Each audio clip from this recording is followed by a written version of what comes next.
Chaque jour, BGFI Banque se mobilise et se transforme pour offrir à ses clients une relation durable. Notre principale ambition, c'est d'être votre partenaire pour l'avenir. BGFI Banque.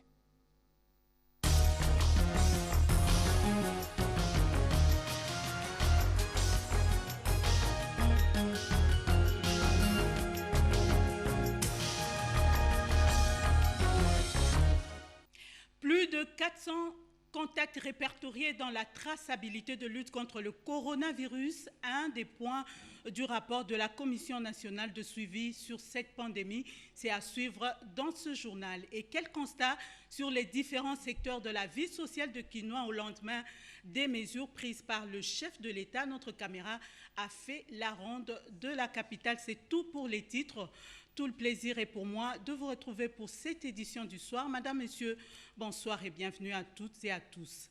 Dans son adresse faite hier à la Nation, le chef de l'État a arrêté plusieurs mesures de lutte contre le coronavirus, parmi lesquelles la suspension dès demain déjà des vols en provenance des pays à risque et en transit. Suivez cet extrait. Des mesures sont prises concernant l'intérieur du pays, principalement les villes et les cités des provinces qui partagent leurs frontières avec les pays limitrophes.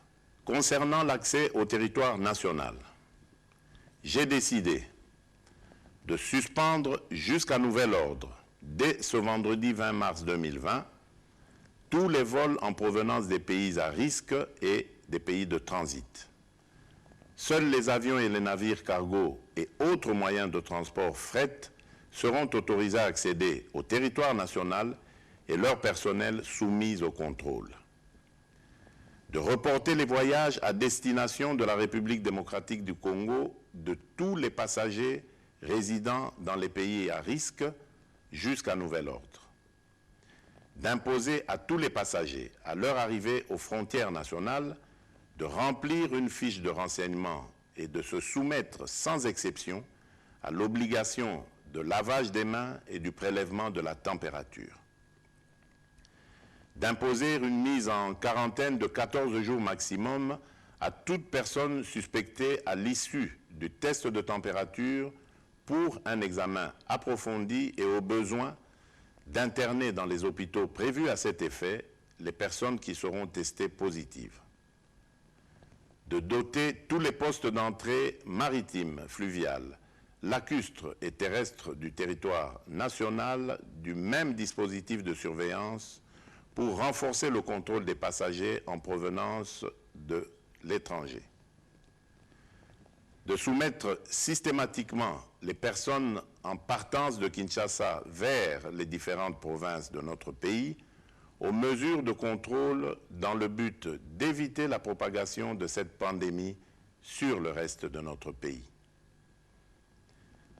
S'agissant des rassemblements, j'ai décidé d'interdire tout rassemblement, réunion, célébration de plus de 20 personnes sur les lieux publics en dehors du domicile familial. De la fermeture des écoles, des universités, des instituts supérieurs, officiels et privés, sur l'ensemble du territoire national à dater de ce jeudi 19 mars 2020 pour une durée de 4 semaines. De suspendre tous les cultes pour une période de 4 semaines à compter de ce jeudi 19 mars 2020. De suspendre les activités sportives dans les stades et autres lieux de regroupement sportif jusqu'à nouvel ordre. D'interdire toujours jusqu'à nouvel ordre l'ouverture des discothèques, bars, cafés, terrasses et restaurants. D'interdire l'organisation des deuils dans les salles et domiciles, les dépouilles mortelles étant conduites directement de la morgue jusqu'au lieu d'inhumation en nombre restreint d'accompagnateurs. De prendre en charge aux frais du gouvernement tous les cas testés positifs sur l'ensemble du territoire national. Je voudrais vous rassurer que la durée de ces mesures pourrait être modifiée dans un sens comme dans l'autre au regard de l'évolution de la pandémie. Et aujourd'hui, écoles et universités étaient réellement fermées comme décidé hier par le président de la République, constat de nos reporters qui sont allés sur terrain, n'est-ce pas Odilon Kayuma?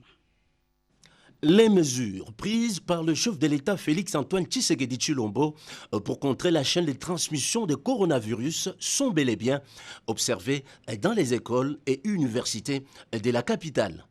À l'Institut de la Gombe, par exemple, tous les élèves, sans exception, ont respecté à la lettre le mot d'ordre. À l'école primaire 1 et 2 Sainte-Marie, même scénario, pas des apprenants, moins encore les enseignants. En tout cas, nous sommes contents de tout ça. C'est pour nous prévenir aussi, nous enseignants et les élèves. Bon, c'est contre les maladies, surtout le coronavirus. Est-ce que vous avez déjà commencé à sensibiliser les élèves? Bien sûr, ça fait longtemps. Dans la commune de Lingwala, l'établissement des Rénons, l'Institut supérieur d'information, de programmation et d'analyse ISIPA, les mesures prônées par le premier citoyen du pays sont des strictes applications. Salles de classe fermées, les silences dans la cour trônent à maître. Vous avez constaté que les salles, les auditoires sont quasiment vides. Moi, je pense que cette mesure qui vient du chef de l'État, c'est une mesure que nous saluons parce que nous sommes là pour encadrer la jeunesse. Et si cette jeunesse est détruite, c'est l'avenir même du pays qui est mis en péril. Non loin de là, l'Institut supérieur pédagogique de la Gombe, ISP, n'a pas échappé à la règle. Aucun étudiant n'a pris les risques. Sinon, tous les étudiants et le corps professoral ont pris la mesure du danger que peut causer le coronavirus. À propos justement des mesures prises par le chef de l'État, les informations qui nous viennent des différentes communes, pas d'élèves dans les écoles, même dans les universités, établissements supérieurs. Donc les mots d'ordre du chef de l'État a été scrupuleusement observé. Et tout doit donc changer dans les comportements de la population, même dans les églises. Les débits de boissons sont également concernés par cette mesure, comme le témoigne ce reportage de Béatrice Chakou. Les débits de boissons, les restaurants et les terrasses sont désormais les cibles des mesures préventives arrêtées par le président de la République. Objectif, épargner des vies humaines face à la menace planétaire coronavirus qui guette les territoires nationaux. Dans les points chauds de Kinshasa, notamment le quartier Matongé, ici l'ambiance n'est pas au rendez-vous comme par le passé. Tout est au point mort dans ces lieux de divertissement.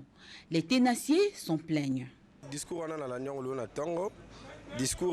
bien pour la propagation ya virus. Les mesures sont bonnes. Il fallait qu'on tienne compte des gains petits. Il fallait nous kotala la condition où tous vivre parce que le bara mesure na boyé les loto kanga et gozala moi pas si pour na biso ba kinoa oyo. Nous avons été brusqués par cette mesure. C'est difficile pour nous de vivre.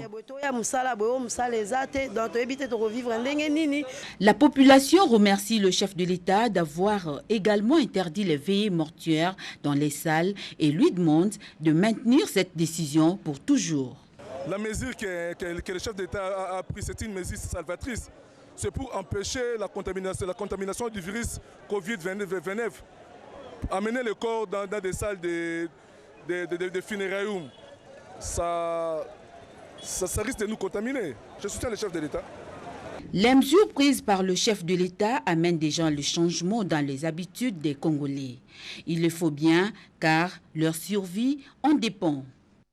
Cette pandémie de coronavirus a un impact direct sur l'économie mondiale et la RDC n'est pas épargnée. Quel est donc l'impact réel sur les économies? Explication de Cédric Kenina. Des rues désertes en France, le spectre du coronavirus fait peur. Autre illustration, c'est ces lieux très fréquentés par les touristes. Les Colisées des Roms.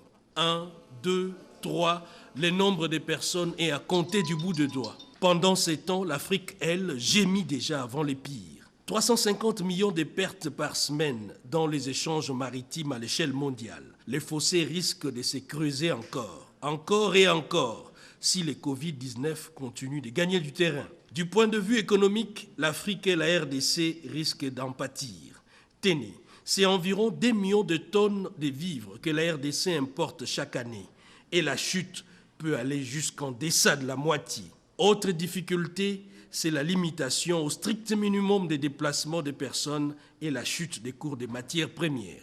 L'OMS tire la sonnette d'alarme. Nous devons nous préparer au pire. Dans d'autres pays, nous avons vu comment le virus s'accélère réellement après un certain point de basculement. Le meilleur conseil à donner à l'Afrique est donc de se préparer au pire. De ce fait, au-delà des mesures préventives, les pouvoirs publics sont appelés à mettre en place des fonds spéciaux pour soutenir les secteurs vitaux de la vie économique. Et la Commission nationale de suivi sur le coronavirus a déjà répertorié plus ou moins 400 personnes de contact. C'est ce qui ressort de la réunion de cette commission présidée aujourd'hui par le vice-ministre de la Santé. Commentaire Lopez Kakouba. Sous la supervision du vice-ministre de la Santé, Albert Mpeti Biyombo, la réunion du Comité national de crise de ce jeudi 19 mars 2020 consistait à faire le suivi des recommandations des différentes commissions mises en place dans le cadre de la riposte du Covid-19, notamment la révisitation du budget pour inclure la participation de zones de santé, le relais communautaire dans les suivis de voyageurs. La situation épidémiologique à ces jours fait état d'un cumul de 14 cas confirmés, dont parmi les 7 anciens cas, 6 cas bénins et stables, 1 cas sévère et instable. Sur les 7 nouveaux cas, 5 bénins et stables, 2 instables et sévères. Sur 401 contacts répertoriés pour le suivi, 319 contacts sont retrouvés, soit 80%. Par rapport aux activités réalisées en termes de décontamination, on signale la décontamination de l'hôpital de la Caisse nationale de sécurité sociale de la Gombe, du ministère de l'économie, de la primature, ainsi que de ménage des cas positifs. Nous demandons aussi, lorsqu'il y a une personne qui vient de l'étranger, surtout dans les pays touchés, et qui habite votre quartier, nous avons des numéros verts. Appelez par ces numéros-là pour signaler tout cas d'alerte. Une personne qui fait de la fièvre continue dans les quartiers, qui tousse abondamment, qui a ce qu'on appelle les essoufflements du corps, il a des difficultés respiratoires. Ces personnes-là, signalez au numéro 101, au numéro 109 et le numéro 110. Les appels sont gratuits dans tous les réseaux. Mais également, signaler tous ces cas-là pour que les agents de santé viennent prendre ces personnes en charge. Ce sont les messages que nous donnons. Les chefs de confession religieuse de la RDC mis en contribution dans la lutte et appellent le peuple à suivre à la lettre les mesures prescrites par le gouvernement. Ils ont été reçus aujourd'hui par le Premier ministre Ilunga Ilunkamba. C'est un reportage de Françoise Bouelabouaki et Pompon Oumba. Le chef de l'État Félix-Antoine Tshisekedi leur a tendu la perche dans son adresse sur les mesures à observer pour lutter contre la propagation du coronavirus. Ce jeudi 19 mars, les chefs des confessions religieuses ont répondu à l'invitation du Premier ministre Ilunga Ilunkamba pour une sensibilisation. On a rappelé la grande responsabilité des confessions religieuses qui doivent se servir de leur autorité morale pour rendre les fidèles, les hommes de bonne volonté plus responsables, parce que c'est plus question de discipline. Il n'y a pas de médicaments, il n'y a pas de vaccins. Alors si on ne se comporte pas bien, ça sera beaucoup plus compliqué qu'en Europe. Les chefs de confession religieuse ont saisi l'occasion pour faire une grande recommandation aux politiciens, que ce drame soit l'occasion d'une cohésion et non de division, parce que la division en politique mine souvent de grands problèmes dans ces pays. Catholiques, protestants, églises de réveil, églises indépendantes, musulmans, orthodoxes et kimbongistes ont promis leur implication à la sensibilisation des fidèles sur les attitudes à adopter maintenant que les églises sont fermées pour 4 semaines. Vu l'ampleur de la progression de cette pandémie, le chef spirituel de l'église kimbangiste s'implique personnellement et fait ce message.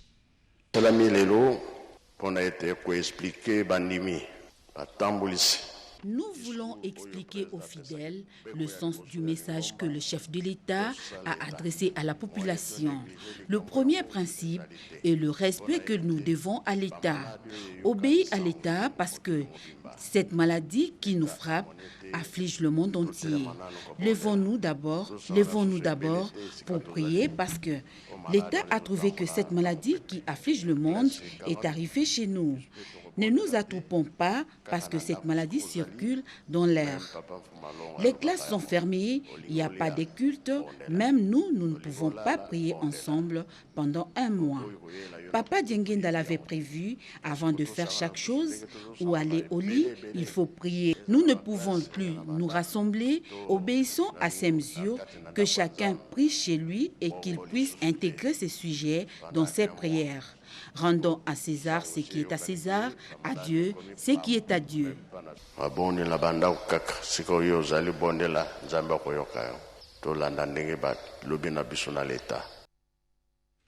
Et au niveau de la sous-région de la SADC, le Conseil des ministres s'est tenu hier, mercredi, mais par vidéoconférence, une option prise à la lumière de la vitesse avec laquelle le corona se propage. Il était en effet question pour le ministre de pays membres de la Communauté de développement des États d'Afrique australe, SADC, de mettre en place des stratégies et mesures communes sur la prévention et la prise en charge des malades dans la lutte contre le coronavirus. Les partages d'informations et d'expériences dans la lutte contre cette grave maladie étaient aussi au rendez-vous. Outre les mesures à prendre pour lutter contre le coronavirus, le ministre de pays membres de la SADC ont également évalué les résolutions prises en août 2019 en Tanzanie par les chefs d'État de pays membres. Cette activité qui devait avoir lieu à Dar es Salaam, en Tanzanie, s'est finalement tenue à distance ou par vidéoconférence suite à la pandémie des coronavirus qui touche actuellement plusieurs pays de la planète. Il y a eu une réunion des ministres de la Santé qui s'est tenue il y a plus ou moins un mois. Certaines mesures ont été prises. La première, c'est celle de ne pas se réunir à Dar es Salaam pour les conseils des ministres. Sur le plan économique, il est prévu qu'on puisse prendre certaines mesures pour évaluer l'impact du Covid-19 sur l'économie de la région. De sorte que d'ici aussi le mois de juin, on aura à peu près la situation exacte et voir qu'est-ce que le secrétaire peut nous proposer en termes de palliatifs pour répondre aux besoins économiques. Le ministre de l'Industrie, Julien Paluku Kaungia, a pris part à cette vidéoconférence aux côtés du ministre d'État, ministre de la Coopération régionale, Pépin Guillaume Manjolo, du ministre du Commerce extérieur, Jean-Lucien Boussa, et du vice-ministre de Finances, Junior Mata, ainsi que les experts de tous les ministères concernés par cette matière transversale. Plusieurs défis sont à relever face au coronavirus et comment la RDC doit-elle s'y prendre pour faire face à ces défis, des sujets qui ont fait l'objet de l'émission Dossier de la rédaction. En voici un extrait. Je pense que la problématique est polygonale, multidimensionnelle, et donc en tant qu'État, en tant que citoyen doté des rationalités, nous devons anticiper pour dire quelles peuvent être les répercussions multidimensionnelles de cette phénoménologie au plan national. Et donc je pense que c'est là où se situe aujourd'hui, je veux dire, on est à la deuxième étape. La première étape a consisté justement à prendre les mesures préliminaires, fondamentales, sanitaires et migratoires, et je pense que maintenant la réflexion c'est sur les autres dimensions. Le coronavirus masque la crise économique et financière qui va éclater. Ça a déjà commencé. Pourquoi? Je pense que si vous lisez beaucoup d'auteurs occidentaux comme américains, ils vous disent, ce qu'ils ont publié, qu'il faut se préparer en 2017, 2018, 2019, 2020, il y aura une grave crise économique. Pourquoi ils le disent? Ils sont partis sur la crise 2008-2009, qui n'a pas été bien résolue. Au lieu de réduire un peu cette économie qui est toujours, qui n'est pas, qui est un peu, on peut dire, économie fictive, qui n'est pas accrochée à l'économie réelle, où les gens jouent en bourse, quelqu'un se réveille le matin, il a 100 millions, il est à 1 milliard. Donc c'est une économie fictive, qui n'est pas tellement réelle, et virtuelle.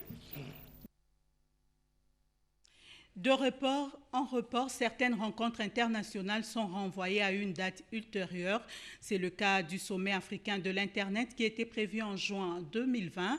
L'information a été apportée au ministre des Pétentique par le président de l'ISIPA. D'autre part, le ministre de Pétentique et celui de la Santé ont réuni les opérateurs de télécommunications sur la lutte contre le coronavirus. C'est un reportage de Nono Matsekou. Les opérateurs économiques opérant en RDC sont appelés à s'impliquer dans la vulgarisation des messages de sensibilisation sur la prévention de l'épidémie Covid-19. Les ministres des Postes et Télécommunications et Nouvelles Technologies de l'Information et de la Communication et son collègue de la Santé publique, Etienne Ilongondo, et son vice-ministre Albert Petit-Biombo ont échangé sur la faisabilité de cette opération. À l'issue de ces échanges, ils se sont convenus sur les mécanismes à mettre en place, sur l'utilisation de ces réseaux, sur l'utilisation des réseaux téléphoniques pour la vulgarisation des messages. Sur un autre registre, les organisateurs du sommet africain de l'Internet sont venus informer les ministres Augustin Kibasa Maliba du report de ces sommets qui devrait réunir tous les opérateurs de télécommunications à Kinshasa du 31 mai au 12 juin 2020 à cause du coronavirus. Cette épidémie qui secoue le monde n'a pas épargné la RDC. En effet, tous les partenaires, Afrinic, AFNOC, ISOC, ICANN, les régulateurs des pays africains, les opérateurs Internet, ne peuvent pas se déplacer dans les conditions actuelles à cause des restrictions des vols, des restrictions d'entrée dans les pays. Donc pour cette raison, nous avons tenu une réunion avec les partenaires pour l'organisation du sommet africain et nous avons décidé que le sommet est reporté à une date qui sera fixée. Malgré ces reports, le prochain sommet est toujours maintenu à Kinshasa. Tous les professionnels du secteur de l'écosystème Internet qui se sont enregistrés se retrouveront à Kinshasa après les perturbations causées par le coronavirus. À la radio-télévision nationale congolaise, on ne baisse pas la garde contre le Covid-19. Aujourd'hui, les bureaux et autres matériels de service ont été désinfectés, nous dit Gina Wabiwa. La lutte contre le coronavirus doit être l'affaire de tous. La hiérarchie de la radio-télévision nationale congolaise tient à la bonne santé de ses agents et cadres. Des mesures sont prises pour barrer la route à cette pandémie au sein de cette institution de l'État congolais qui a la charge de former, d'informer, d'éduquer et de divertir la population congolaise. Ce jeudi, l'ONG COSEA entendait Congo Service d'assainissement, coordonné par les pasteurs Bondo, est passé à la désinfectation et stérilisation des différents locaux de la RTNC. Des véhicules, ordinateurs, fauteuils, chaises, tables, poignées de porte et autres n'ont pas été épargnés. Tout ce qui se trouve à l'interne doit être sain. Plus que satisfait, le directeur général de la RTNC, Ernest Kabila Ilunga, s'exprime. Vous avez rejoint les décisions du gouvernement et surtout du président de la République. Dans notre rôle régalien, celui d'informer, la sensibilisation en fait partie. Nous devons sensibiliser la population, puisque parfois nous tombons malades par notre ignorance.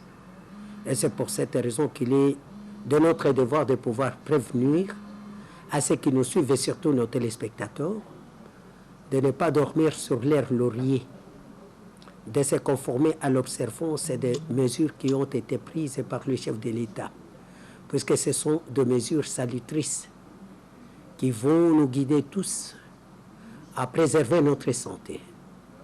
Et qu'à cela ne tienne, je voudrais aussi rappeler aux téléspectateurs et surtout aux agents de la RTNC que de la manière dont nous avons peur du coronavirus, si on pouvait aussi avoir peur du péché, ça serait beaucoup plus indispensable. La santé n'a pas de prix, vaut mieux prévenir que guérir, dit-on. Parlons politique, la sénatrice Nefertiti Ngoudianza Bayokissa, en vacances parlementaires, a échangé avec les forces vives de son fief électoral. Un commentaire de Cédric Enina. La nuit tombée, c'est Luozi dans le Congo central qui s'élève sous les rythmes frénétiques de la danse traditionnelle pour accueillir la sénatrice Nefertiti Ngoudianza Bayokisa-Kisula qui s'est informée sur la situation sécuritaire socio-économique avec les chefs des groupements et notables des Luozi. Nous demandons à l'honorable sénatrice le suivi du projet de l'électrification du territoire de Luozi à l'Est-Nel. Nous sollicitons à la réparation et l'entretien de ces deux bacs et l'entretien des deux voies de sortie pour le désenclavement de notre territoire. Un cahier de charges bien connu du chef de l'État Félix-Antoine Tshisekedi Tshilombo a-t-elle rassuré. Panne, chaises et vélos, à titre symbolique, ont été remis à ces notables. Chaque groupement pouvait avoir un vélo. Et même pour les problèmes administratifs, il y a beaucoup de problèmes qu'ils règlent. Et pour leur mobilité, je pense que ces vélos vont les aider un tant soit peu. Les femmes de Luozi en cette période dédiée à la femme ont été sensibilisées sur la connaissance des droits spécifiques dans la protection de la femme et la promotion des valeurs positives. Dans le souci de soutenir les structures sanitaires de ces coins du pays, les centres de santé des références de la mission catholique de Luozi, l'hôpital général des références de Luozi ont bénéficié, comme à chaque vacances parlementaires, des produits pharmaceutiques ainsi que le paiement des frais pour les accoucher. Ajoutez à cela des trousses de toilettes pour nouveau-nés. Les pensionnaires de la prison de Luozi n'ont pas été oubliés. C'était là un commentaire de Yvette Makoutima. Rappel à l'ordre du ministre de l'EPST et à la Direction nationale du service de contrôle et de paie des enseignants, SECOPE. C'était hier au cours d'une réunion de recadrage. C'est un reportage de Jean-Pierre Tchibangou et Luisette Sakalamalassa. Autour du ministre d'État et ministre de l'enseignement primaire, secondaire et technique, la délégation du SECOPE, conduite par son directeur national, les directeurs provinciaux ainsi que les chefs d'antenne de ces services du ministère de l'EPST, le ministre d'État, Willy Bakonga Willima, a voulu faire un véritable rappel pour le bon fonctionnement du service de contrôle et de paie des enseignants. Parce que la paie des enseignants, c'est votre affaire. C'est là où vous jouez un rôle inégalable, un rôle sans précédent. C'est comme ça qu'il était important que nous ayons quand même cette séance de travail pour attirer tout particulièrement votre attention sur le fait que ce travail doit se faire dans tout le sérieux possible, avec tout le sérieux du monde, sans complaisance, avec rigueur, le travail de la collecte des données sur les nouvelles unités. Ça, c'est un aspect. Un autre aspect, on l'a déjà dit d'ailleurs par le directeur national. D'ailleurs, j'ai créé déjà un autre service au niveau de SECOPE qui va s'occuper du contrôle et de l'audit. Ils sont obligés d'aller sur le terrain, dans toutes les provinces, suivre ça. Comment ça se passe? Et en nouvelle, sachez que les rumeurs publiées sur les réseaux sociaux faisant état d'une année blanche sont fausses. Les élèves finalistes du primaire et ceux du secondaire doivent se préparer pour le TENAFEP et l'Exeta. C'est un message du ministre d'État Willy Bakonga. La police nationale congolaise a démarré l'opération ramassage des épaves qui jonchent les rues et les grandes artères de la capitale. Les détails dans ce reportage d'Odilon Kayuma.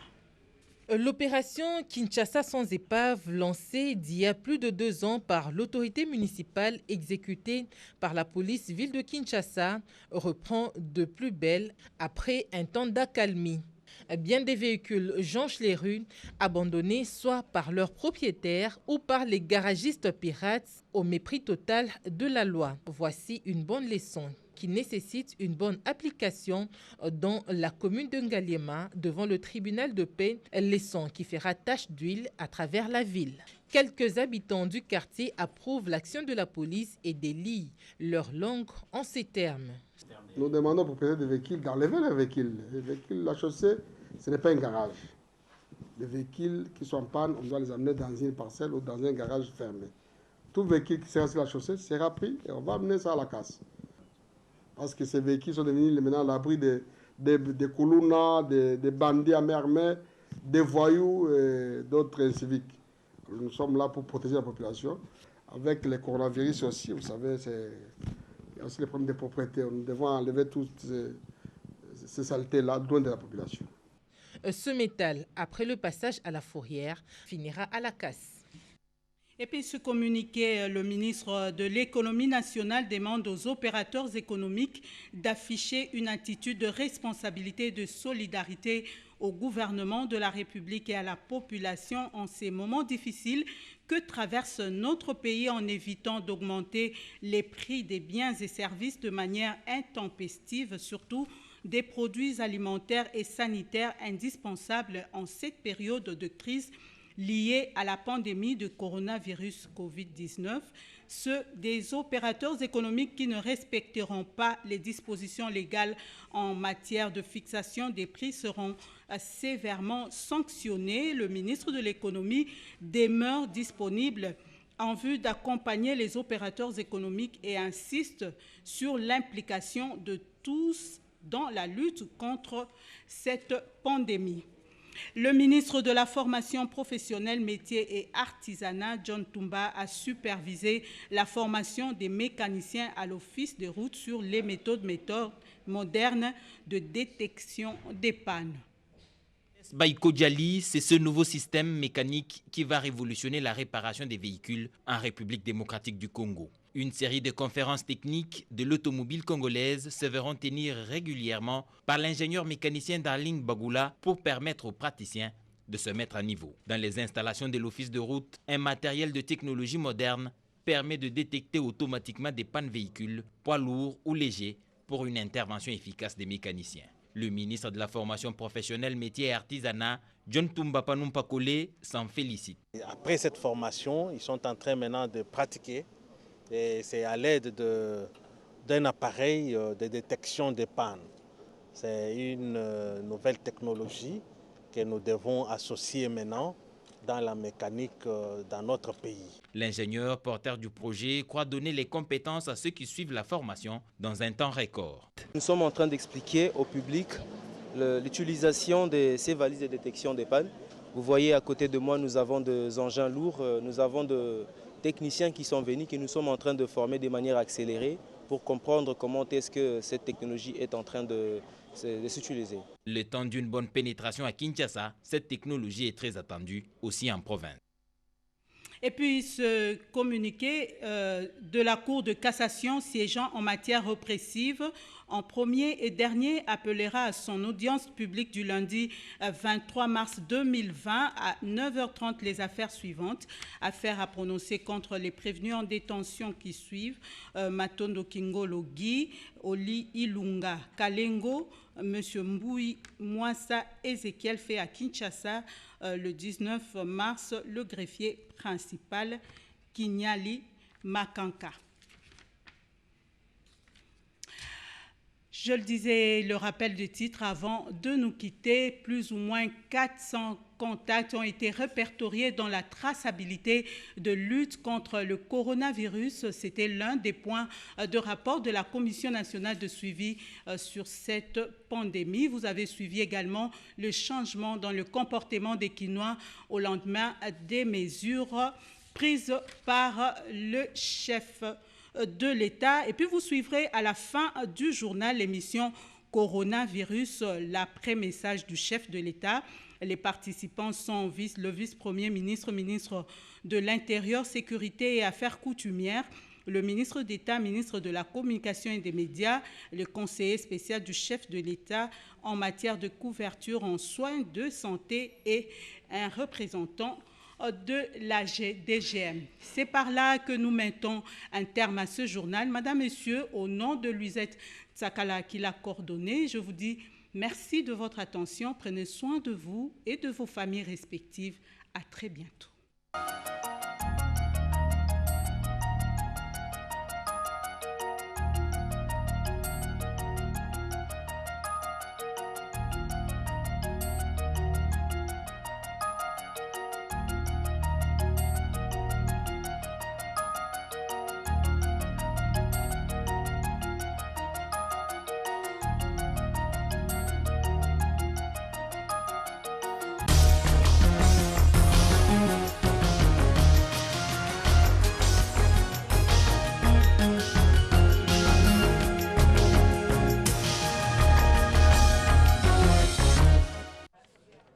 part de là, une idée, un rêve qui grandit. Le souhait d'un partenaire, d'un accompagnement sur mesure, d'un financement adapté. Pour que de l'intention naisse un projet. Chaque jour, BGFI Banque se mobilise et se transforme pour offrir à ses clients une relation durable. Notre principale ambition, c'est d'être votre partenaire pour l'avenir. BGFI Banque.